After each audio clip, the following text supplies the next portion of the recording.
लियारी में बिल्डिंग गिरने का वाकया, 5 रुकनी तहकीकाती कमेटी तश्कील दे दी गई। कमेटी 48 घंटों में रिपोर्ट देगी। वजूहात, जिम्मेदारों, मुस्तकबिल में ऐसे वाकयात की रोकथाम के लिए सिफारिशात पेश की जाएंगी। मखदूश इमारतों से लोगों के इनखला का मौसर तरीका भी तजवीज़ किया जाएगा। शहर में इंतहाई मखदूश करार दी गई 51 इमारतों को मुनहदिम करने का फैसला कर लिया गया।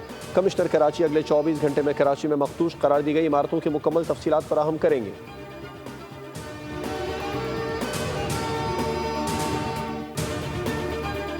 मॉनसून सीजन का दूसरा स्पेल, लाहौर के मुख्तलिफ इलाकों में बारिश का सिलसिला वक्फे से जारी। नशेबी इलाकों में पानी जमा, अर्बन फ्लडिंग का खदशा। सबसे ज्यादा बारिश 74 मिलीमीटर निश्चा टाउन में हुई। गुलबर्ग में 40, जेल रोड पर 43, एयरपोर्ट पर 34, लक्ष्मी चौक पर 26 मिलीमीटर बारिश रिकॉर्ड। वज़ीर आला पंजाब मरीम नवाज का तमाम इदारों को हाई अलर्ट रहने का हुक्म।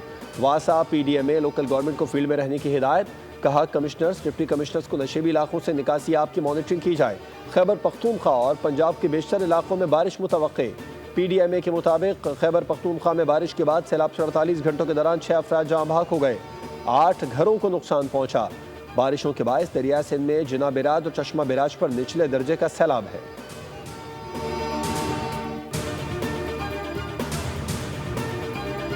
सक्कर बैराज के 43 नंबर गेट पर पानी का दबाव बढ़ने से नुकसान। बैराज इंतजामिया ने गेट फौरी तौर पर बंद कर दिया।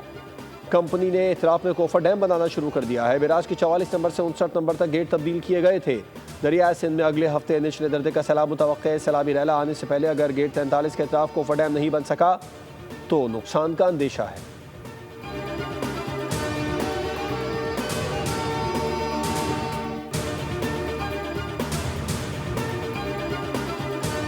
माहौलियाती तबाहकारियाँ देही इलाकों से शहरों की तरफ हिजरत कर रही हैं। फ़ज़ाई आलूदगी पाकिस्तान में सालाना 1.5 लाख अफराद की जान ले रही है। हम इन तबाहकारियों को अब कुदरती नहीं बल्कि इंसानी साख्ता जराइम कहेंगे। सेनेटर शेरी रहमान का कॉन्फ्रेंस से खिताब। कहा दरियाओं में गैर कानूनी माइनिंग, जंगलात की कटाई, तामीरात ने माहौलियाती तनाव को बढ़ा दिया है। पाकिस्तान की ज़राअत को पानी की बंदी से तबाही का सामना हो सकता है। बारिश के पानी को महफूज बनाने के लिए कोई बजट मुख्तस नहीं किया गया। महकमा मौसमियात और NDMA अकेले माहौलियाती बहरान से नहीं निमट सकते।